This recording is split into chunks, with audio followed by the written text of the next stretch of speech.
Hello అమ్మ కుచీలు, ఎలా ఉన్నారు? ఈ పాటికి అందరూ మహా అవతార్ నరసింహ సినిమా చూసే ఉంటారు కదా. అందులో ఈ హిరణ్యాక్షుడు హిరణ్యకశ్యపుడు ఎవరు?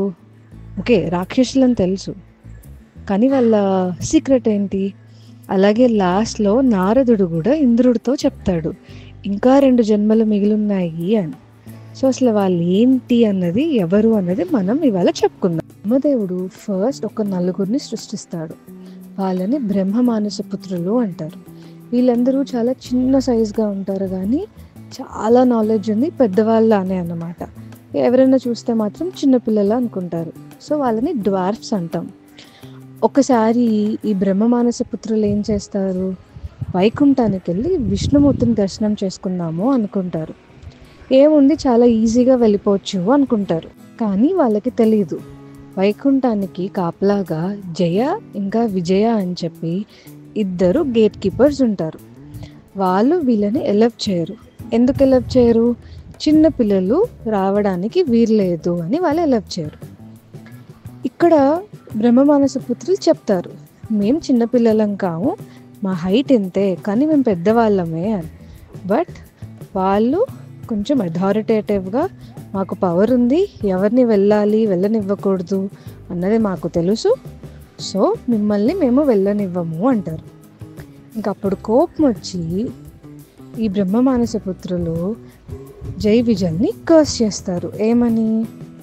మీరు విష్ణుమూర్తికి దగ్గరగా ఉన్నారని చెప్పి వేరే వాళ్ళని ఎవరిని రానివ్వట్లేదు కదా, సో మీరు విష్ణుమూర్తికి దూరంగా వెళ్ళిపోతారు అని చెప్పి. ఇంకప్పుడు వాళ్ళకి భయం వేసింది. వెంటనే జై విజయులు విష్ణుమూర్తి దగ్గరికి వెళ్ళి ఏడుస్తూ మొదలెట్టారు, స్వామి ఇలా జరిగింది అని చెప్పి. అప్పుడు విష్ణుమూర్తి, మరి మీరు అంత అథారిటేటివ్గా ఉండడం తప్పు కదా, వాళ్ళు చెప్తున్నప్పుడు వాళ్ళని వినాలి కదా, వాళ్ళ మాటలు, మీరు ఎలా అని వాళ్ళని తక్కువ చేస్తారు? ఎప్పుడైనా యాజ్ యూజువల్ ఒక కర్స్ అన్నది వస్తే అది మనం ఎరేస్ చేయలేం, కానీ మాడిఫై చేయొచ్చు. ఇప్పుడు వాళ్ళు ఇచ్చిన ఆప్షన్ని కొంచెం మాడిఫై చేసి నేను మీకు 2 ఆప్షన్స్ ఇస్తాను.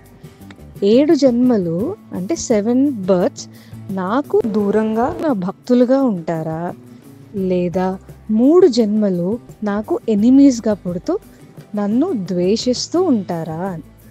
అక్కడ కూడా ద్వేషిస్తూ ఉన్న నిత్యం విష్ణు స్మరణే ఉంటుంది. జై విజయులు బాగా ఆలోచించుకొని, స్వామి నీకు 7 జన్మలు దూరంగా ఉండడం చాలా కష్టం, మంచో చెడో మీకు శత్రువుగానే అంటే ఎనిమీస్గానే పుట్టి 3 జన్మల్లో మా కర్స్ని మేము ముగించుకొని తిరిగి వైకుంఠానికి వచ్చేస్తాం.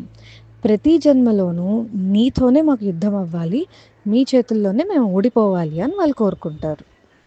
విష్ణుమూర్తి ఓకే చెప్తాడు. అలాగా వరాహ అవతారంలో హిరణ్యాక్షుడిని, నరసింహ అవతారంలో హిరణ్యకశ్యపుడిని ఓడిస్తాడు. నెక్స్ట్ రామ అవతారంలో రావణ కుంభకర్ణుల్ని ఓడిస్తాడు. నెక్స్ట్ కృష్ణ అవతారంలో శిశుపాలుడిని, దంతవక్రుడిని ఓడిస్తాడు. అలాగా వాళ్ళ 3 జన్మలు వాళ్ళు ముగించుకొని తిరిగి వైకుంఠానికి హ్యాపీగా వచ్చేస్తారు. ఇక్కడ జయ అండ్ విజయ దేన్ని రిప్రజెంట్ చేస్తాయో తెలుసా? Self and universe. అదేంటి సెల్ఫ్ ఏంటి, యూనివర్స్ ఏంటి, అసలు సంబంధమే లేదు అనుకుంటున్నారా? ప్రతి జన్మలోనూ ప్రతి ఈవిల్ క్యారెక్టర్లో ఒక జెలసీ ఉంది, యాంగర్ ఉంది, లస్ట్ ఉంది, అటాచ్మెంట్, గ్రీడ్ అండ్ ఈగో. ఇలా ప్రతి క్యారెక్టర్లోనూ ఈ క్వాలిటీస్ వల్ల వాళ్ళకి వాళ్ళే గొప్ప, పక్కన వాళ్ళు తక్కువ చేసి మాట్లాడడం, వాళ్ళని వాళ్ళు కరెక్ట్ చేసుకోలేదు, తప్పులు చేసుకుంటూనే వెళ్ళారు, అది తప్పు అని తెలిసినా చేసుకుంటూ వెళ్ళారు. సో ఇక్కడ ఈ క్వాలిటీస్ మన అందరిలోనూ ఉంటాయి, సిచ్యువేషన్ బట్టి బయటకు వస్తాయి.